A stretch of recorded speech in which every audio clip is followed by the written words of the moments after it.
बिस्मिल्लाहिर्रहमानिर्रहीम।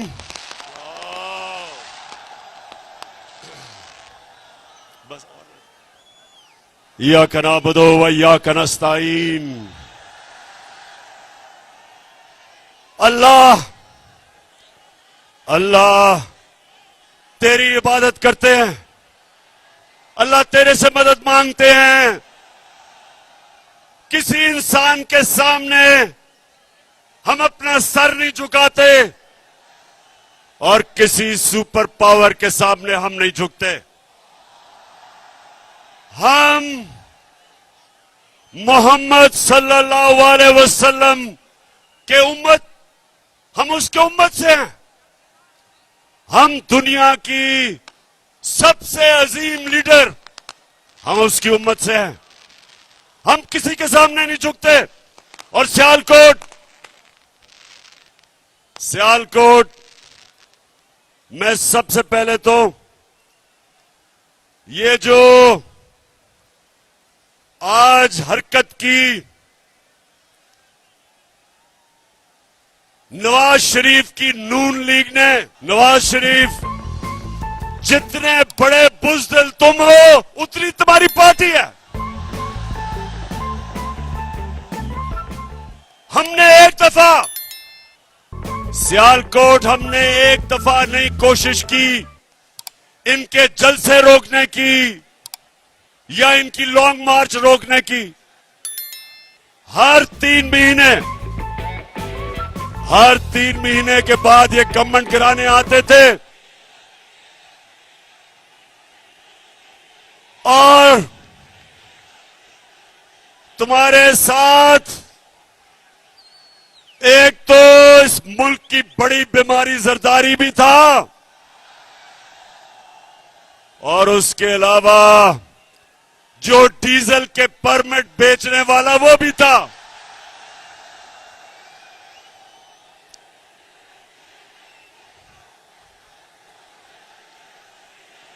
सियालकोट, पहले तो मैं आपके जुनून को सलाम करता हूं।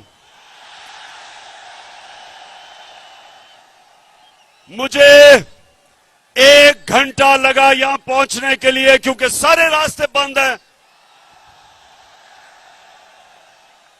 काफले आ रहे हैं इस तरफ जो पहुंच नहीं सकते क्योंकि इन्होंने एक साजिश के तहत हमें बड़ी ग्राउंड में जलसा करने के लिए रोका ताकि ये समझते थे कि एक ही सड़क है, लोग ही नहीं पहुंच सकेंगे। तो नवाज, तुम्हारी और तुम्हारी पार्टी बुज़दिल भी है। तुमने कभी जिंदगी में एक काम ईमानदारी से नहीं किया। ये जब क्रिकेट खेलता था तो अपना अंपायर खड़ा करके क्रिकेट भी खेलता था।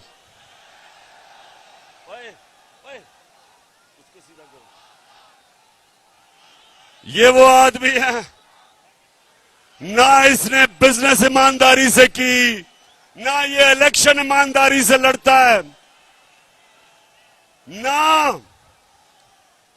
ना इसने आज तक सच बोला।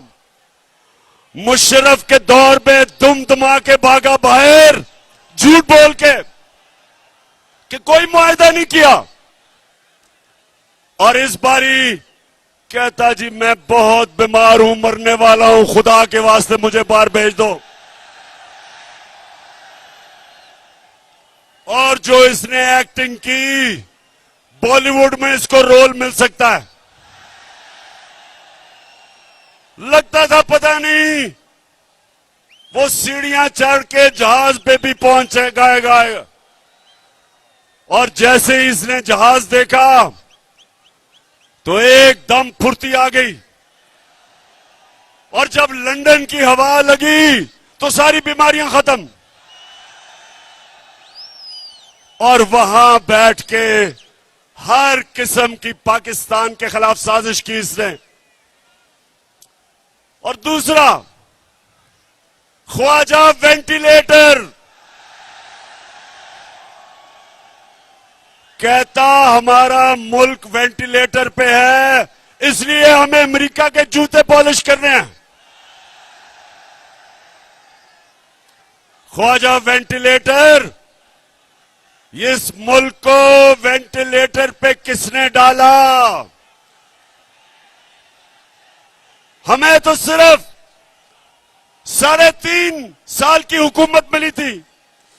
तुम दोनों खानदान शरीफों के और जरदारियों के 30 साल तुमने इस मुल्क पे हुकूमत की है। वेंटिलेटर पे तो तुमने मुल्क को लूट लूट के पैसा बाहर ले जाके आज हमारे मुल्क को मकरूज किया। और फिर तुम्हारा जो cherry blossom boot polish Shehbaz Sharif, वो कहता है कि बेगर्स आर नॉट चूजर्स। मतलब कि क्योंकि हम बेकारी हैं, हमें गुलामी करनी पड़ेगी अमेरिका की। सियालकोट के लोगों, मुझे ये बताओ कि क्या आपको अमेरिका की गुलामी कबूल है? आप सबको और मेरे पाकिस्तानियों को इसलिए ना अमेरिका ना किसी की गुलामी कबूल इसलिए नहीं क्योंकि हम मोहम्मद सल्लल्लाहु अलैहि वसल्लम के उम्मती हैं। हम अल्लाह के सिवा, हमारा तो दावा है कि ला इलाहा इल्लल्लाह, अल्लाह तेरे सिवा किसी के सामने नहीं हम झुकते। और जब मुसलमान नौजवानों किसी के सामने झुकता है तो वो सबसे बड़ा शिर्क समझा जाता है इस्लाम में। हमें ला इलाहा इल्लल्लाह गैरत देता है, हमें गैरतमंद कौम है। हम इन चोरों डाकों की तरह किसी की गुलामी कबूल नहीं करते। जरा अपना ध्यान रखना, गिरना पड़ना वहां से। अच्छा, सियालकोट इन्होंने कोशिश की आपको रोकने के लिए। नवाज शरीफ, तुम और 3 स्टूडेंट्स सुन लो, मेरी आज गौर से बात सुन लो। आज तक दुनिया की तारीख में कभी कोई इनकलाब को नहीं रोक सका। ये सियासत नहीं हो रही, ये इनकलाब आ रहा है। कौम आज तहरीक पाकिस्तान के बाद दूसरी आजादी की तहरीक के लिए तैयार है। अपनी हकीकी आजादी के लिए कौम बाहर निकल रही है और इसको ना तुम रोक सकते हो गीदड़ नवाज लंदन में बैठ के, ना ये तुम्हारा बूट पॉलिश करने वाला मुजरिम भाई रोक सकता है, ना उसका करप्ट बेटा रोक सकता है, और ना वो 18 कत्ल करने वाला इंटीरियर मिनिस्टर रोक सकता है। इसको कोई ताकत नहीं रोक सकती। और आज गौर से सुन लो, हम हमेशा, मेरी जमात ने हमेशा पुरअमन एहतजाज किया है। इंशाअल्लाह जब हम इस्लामाबाद पहुंचेंगे हम पुरअमन रहेंगे। लेकिन ये गौर से सुन लो कि अगर तुमने जो आज हरकत की है, अगर तुम ये हरकत करोगे और इंतशार फैलाने की कोशिश करोगे तो तुम्हें किसी को छुपने की जगह नहीं मिलेगी पाकिस्तान में। मैं आज, अब सियालकोट के लोगों जरा गौर से मेरी बात सुनना, आराम से, आराम से पहले बात सुना मेरी। बड़ी अहम बात करने लगा हूं, खामोशी से सुने। मेरे खिलाफ बंद कमरों के अंदर, मुल्क से बाहर और मुल्क के अंदर एक साजिश हो रही है, और वो साजिश ये है कि वो चाहते हैं कि इमरान खान की जान ले ली जाए।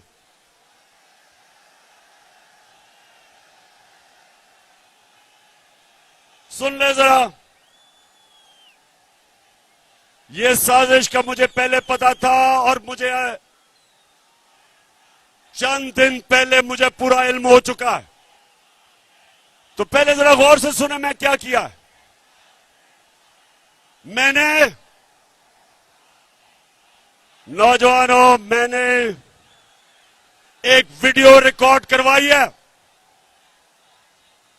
मैंने ये वीडियो रिकॉर्ड करवा के एक महफूज जगह पे रख दी है कि अगर मुझे कुछ होगा, ये वीडियो सारी कौम के सामने आएगी।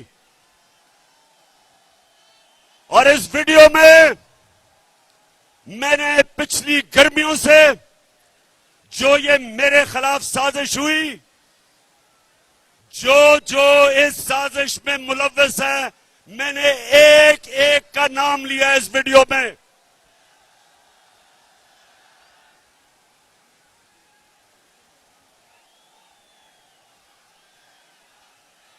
देखिए, फिर से सुन लें और चुप करके सुने। मैं आपके सामने अहम बात कर रहा हूं। मैंने वीडियो रिकॉर्ड करवाई है। साजिश है, और साजिश ये है कि उन्होंने समझा है कि ये इमरान खान हमारे रास्ते में रुकावट है और इसको हटाना चाहिए। मुझे मारने की साजिश है, और इसलिए मैंने ये वीडियो रिकॉर्ड करवाई है, क्योंकि मैं तो इसको जहाद समझता हूं। मैं तो सियासत नहीं समझता। मैं तो अपने अल्लाह के लिए लड़ रहा हूं।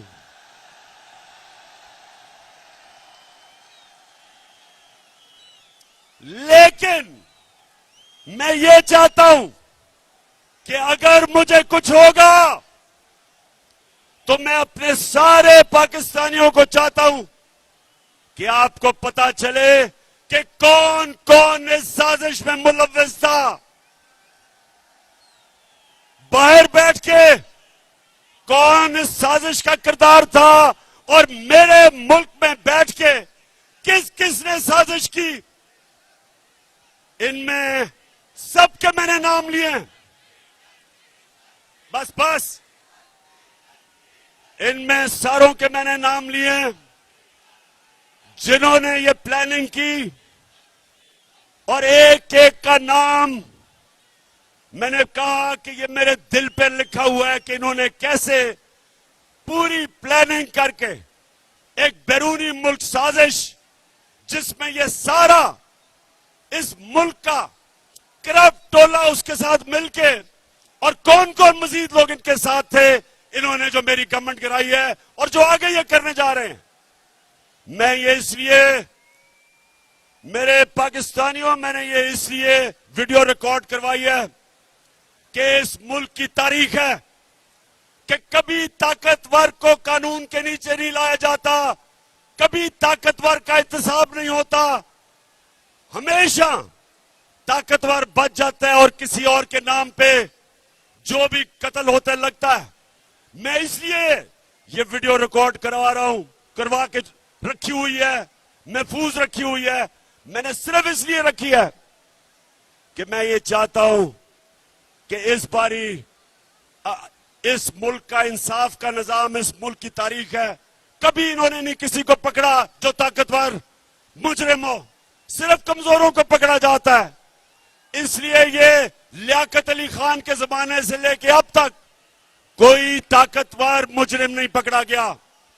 इसलिए मैं चाहता हूं कि मेरी कौम के सामने सब की शक्लें आए कि कौन कौन इस मुल्क से गद्दारी कर रहा था, किस किस ने गद्दारी की। और मैं दूसरी बात करता हूं, और मैं फिर अपने इंसाफ के निजाम को आपके सामने रखता हूं कि मैंने 3.5 साल में पूरी कोशिश की कि जो 30 साल से मुल्क को लूट रहे थे इनको सजाएं हो, इनके खिलाफ एक्शन लिया जाए। लेकिन जो जो इस मुल्क के ताकतवर ओहदों पे बैठे थे जिन्होंने इंसाफ करना था, वो करप्शन को बुरा नहीं समझते थे। वो ताकतवर की करप्शन को वो बुरा नहीं समझते। वो एक्सेप्ट कर बैठे हैं कि इस मुल्क में ताकतवर लोग चोरी करेंगे और कोई पकड़ेगा नहीं।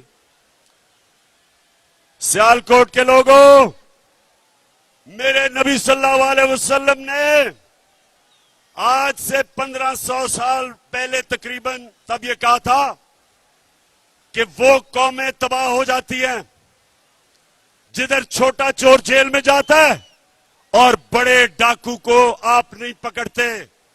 ये है हमारा तबाही का रास्ता। मैंने जो आपको इस्लामाबाद में बुलाया एक वजह से कि अगर आप नहीं निकलेंगे, अगर ये डाकुओं के खिलाफ जिन्होंने साजिश के तहत आज मुल्क के ऊपर बैठे हुए हैं, अगर आप इनके खिलाफ आप नहीं निकलेंगे मेरे पाकिस्तानियों, ये मुल्क तबाह हो जाएगा। क्योंकि मेरे नबी ने कह दिया था कि जब आप ताकतवर मुजरिमों को, डाकुओं को नहीं पकड़ते और सिर्फ छोटे चोरों को पकड़ते हैं, वो मुल्क बचता नहीं है। हजरत अली रज़ियल्लाहु ताला ने इनके ऐसे मुमालिक के जो ताकतवर डाकुओं को नहीं पकड़ सकते उनके मुतालिक कहा कि कुफर का निजाम चल जाएगा, लेकिन जुल्म और नाइंसाफी का निजाम नहीं चल सकता। हमारे सामने तबाही है। अगर हम सब एक कौम बन के नहीं निकले और अगर हमने इनके खिलाफ जहाद ना की, मेरे पाकिस्तानियों, आपके और आपके बच्चों का कोई मुस्तकबिल नहीं है। जो दुनिया में अमीर तरीन मुल्क है, उधर सबसे बड़ी चीज क्या है कि ताकतवर कानून के नीचे है, जिसको रूल ऑफ लॉ कहते हैं, कानून की हुक्मरानी जिसको कहते हैं, जो नबी सल्लल्लाहु अलैहि वसल्लम ने मदीना की रियासत में सबसे पहले उन्होंने कहा कि मेरी बेटी भी जुर्म करेगी तो उसको सजा मिलेगी। जब तक एक माशरा खुशहाल नहीं हो सकता, जब तक आप ताकतवर डाकू को नहीं पकड़ते। ये है हमारी जहाद। और सियालकोट के लोगों, आपने, जब मैं 20 के बाद कॉल दूंगा, आपने सब इस्लामाबाद पहुंचना है। आपने ना फिक्र करनी है कि गर्मी है। जब पाकिस्तान आजाद हुआ था तो यहां सियालकोट अपने जरा बड़ों से पूछो कि क्या मुहाजिर जो बाहर से हिंदुस्तान से आए थे उनकी कभी कहानियां सुनी है? बड़ों से सुने। मैं जब लाहौर में बड़ा हो रहा था, जो भी वहां से आए थे, पंजाब से, ईस्ट पंजाब से, जो कत्लेआम हुई थी मुसलमानों की, औरतों की, बच्चों की, लाखों लोग कुर्बान हुए थे इस मुल्क बनाने के लिए। और आज मैं अपनी कौम से वही कुर्बानी मांग रहा हूं, अपने आप को हकीकी आजादी देने के लिए इन चोरों से, इन अमरीकियों के गुलामों से। आपने ना गर्मी देखनी है, ना आपने देखना है कि रास्ते में रुकावटें हैं, ना कंटेनर देखना है। नौजवानों, आपका जुनून इन सारे कंटेनर्स और जो भी रुकावटें, इसको बहा के ले जाएगा। मैं अपने नौजवानों से खास तौर पे आज कह रहा हूं कि तैयारी करें। इन्होंने 2 दिन पहले ट्रांसपोर्ट बंद कर देनी है, इन्होंने पेट्रोल बंद कर देना है, इन्होंने इंटरनेट बंद कर देनी है। उससे पहले तैयारी करें और ये देखेंगे इंशाअल्लाह। तैयार हो जाओ, चेरी ब्लॉसम तैयार हो जाओ, ख्वाजा वेंटिलेटर तैयार हो जाओ, 18 कत्ल करने वाले वजीर तैयार हो जाओ, सब तैयार हो जाओ। अवाम का समुंदर आने वाला है इस्लामाबाद। तो सियालकोट, सुनो मेरी बात, ये जो मुल्क से हुआ है, अब जरा गौर से सुनो। और मैं आज अपनी अदलिया से बड़ी आजिज़ी से आपसे एक सवाल पूछ रहा हूं। अपने सियालकोट और पाकिस्तानी कौम के सामने मैं अपनी अदलिया से फिर कहता हूं, बड़ी आजिज़ी से सवाल पूछता हूं। बड़ा अच्छा किया आपने सुओ मोटो एक्शन ले लिया इतवार को। आपको कोई बहुत ही खतरा होगा इमरान खान से कि 12 बजे अदालतें भी खोल दी, चले ठीक है।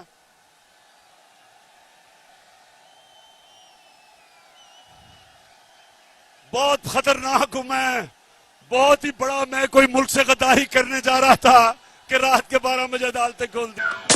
तो मैं आजिज़ी से अपनी अदलिया से पूछता हूं और बड़ा मासूमाना सा सवाल है कि शहबाज शरीफ, इसका बेटा हमजा शरीफ और जो मफरूर बेटा हुआ है सलमान शहबाज, 24 अरब रुपए के इनके ऊपर FIA के केसेस हैं। सुने जरा सियालकोट, 24 अरब रुपए के केसेस हैं। प्राइम मिनिस्टर पे, चीफ मिनिस्टर पे और जो भाई भगौड़ा हो चुका है, 24 अरब रुपए का मतलब, 24 अरब रुपए का मतलब कि 2400 करोड़ रुपए के इनके ऊपर करप्शन के केसेस हैं। अब मैं ये सवाल पूछता हूं कि मुझे दुनिया में एक मुल्क बता दो कि FIA इन्वेस्टिगेट करके आपके ऊपर ये केसेस बनाती है और इक्तदार में आके आप उसी FIA के ऊपर बैठ के और सबसे पहले सारे वो लोग जिन्होंने केसेस बनाए उनको फारिग करते हैं। और फिर और मैं सलाम करता हूं डॉक्टर रिजवान आपको कि एक जबरदस्त FIA का ऑफिसर जिसमें दिलेरी थी, जो दलेर आदमी था, जिसने शरीफ माफिया के खिलाफ कार्रवाई करके मकसूद चपड़ासी के बैंक अकाउंट में और नौकरों के बैंक अकाउंट में 16 अरब रुपए पकड़े। और फिर क्या हुआ, डॉक्टर रिजवान के ऊपर दबाव डाला गया, हमजा शरीफ ने उसको धमकियां दी और वो डॉक्टर रिजवान शदीद दबाव में था और उसको हार्ट अटैक हुआ, मर गया। कल क्या हुआ, जो दूसरा ऑफिसर ये शहबाज शरीफ का FIA का केस इन्वेस्टिगेट कर रहा था, उसका नाम नदीम अख्तर था, उसको कल हार्ट अटैक हो गया। सियालकोट, उसको भी हार्ट अटैक हो गया कल। मैं ये सवाल पूछता हूं कि ये कैसे है कि माफिया का जो इन्वेस्टिगेट करता है उनके ऊपर किस तरह का दबाव है?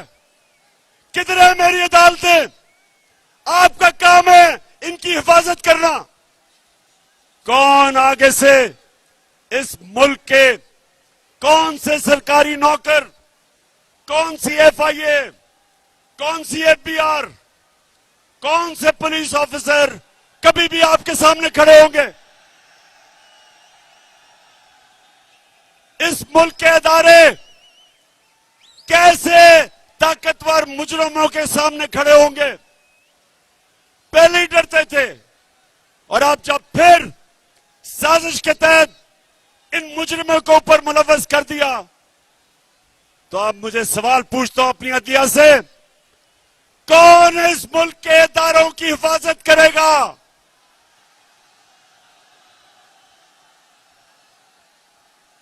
मैं बड़ी आजी से अपनी अदालतों से पूछता हूं कि ये आपके सामने हमारी मुल्क की तबाही हो रही है। जब इदारे खत्म होते हैं, मुल्क तबाह हो जाता है।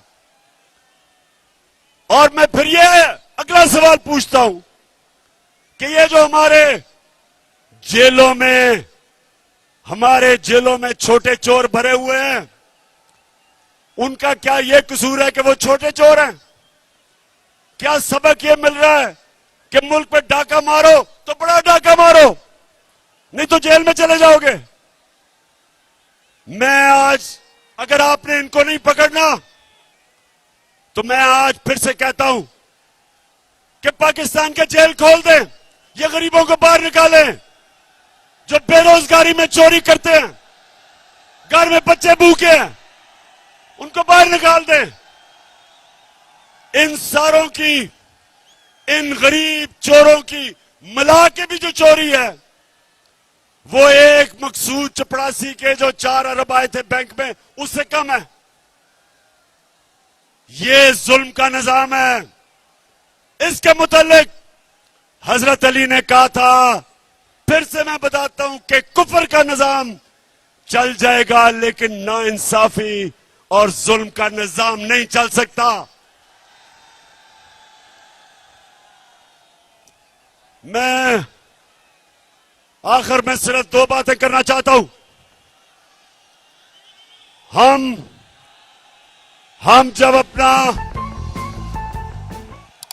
हमने जब पाकिस्तान में, सुनो नौजवानों, आखिरी 2 बातें, जो हमें मुल्क मिला था 2018 में, और जो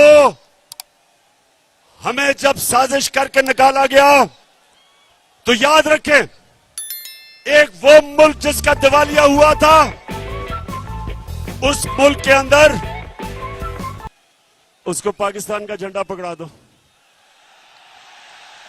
पाकिस्तान का।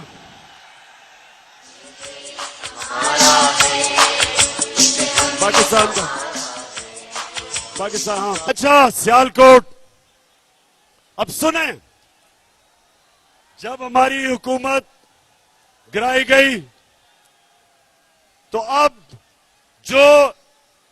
अब अदाद और शुमार आए हैं।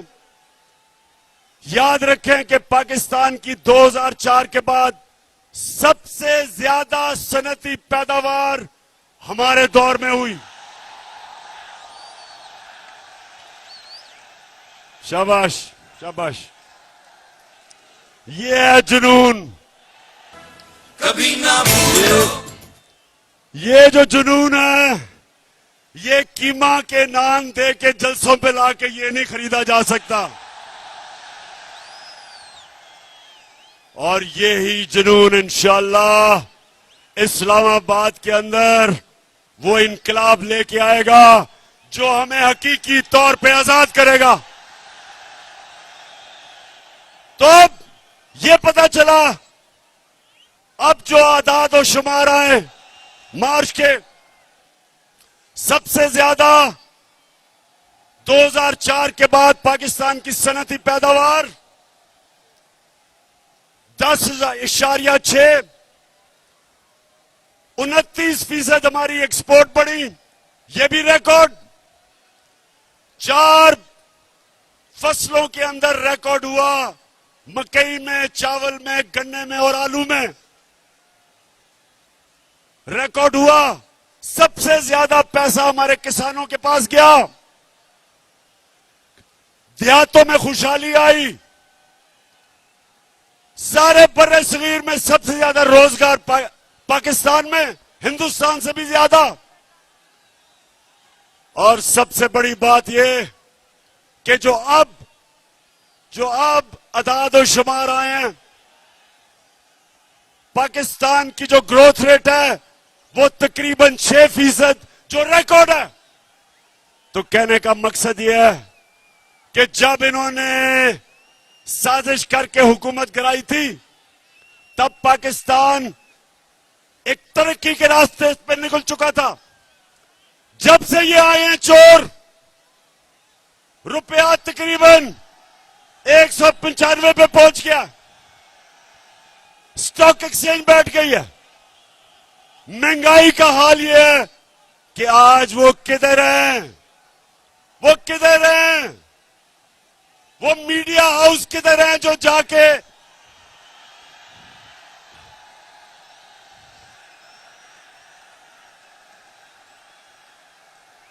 अब्बास, जो भी हो गिरना पड़ना खुदा का वास्ता है। बस बस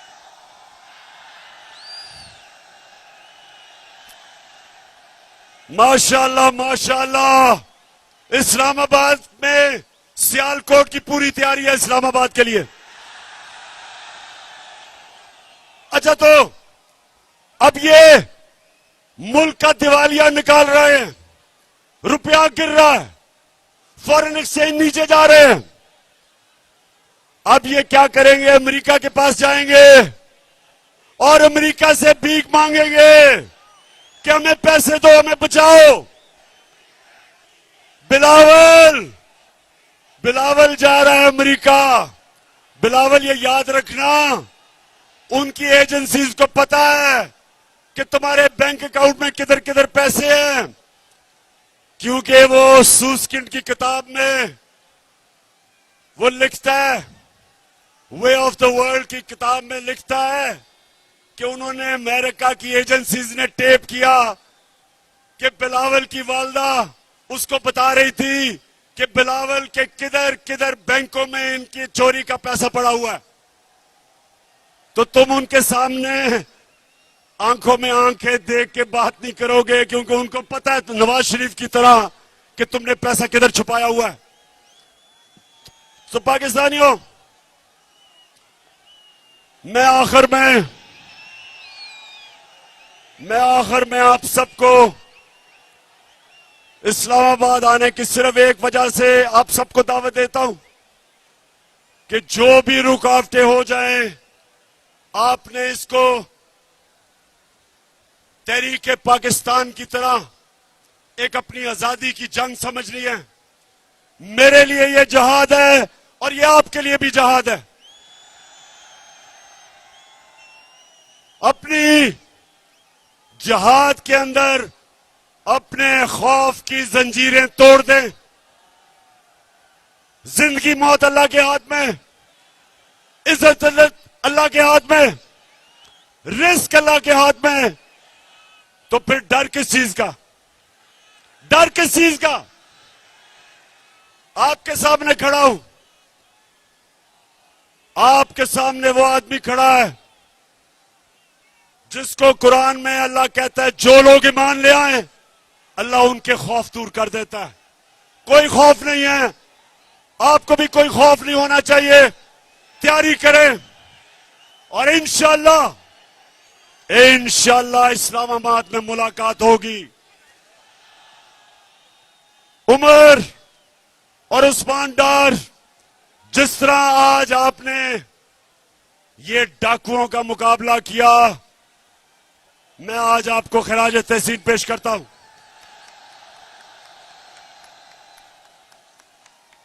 तुम्हारी माशाअल्लाह अच्छी ट्रेनिंग की हुई है।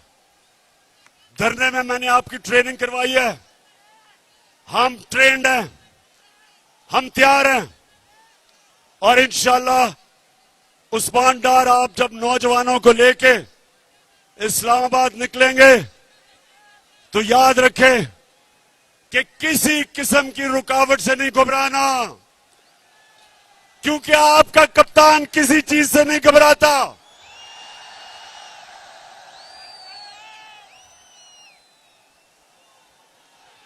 पाकिस्तान जिंदाबाद, पाकिस्तान पाइंदाबाद।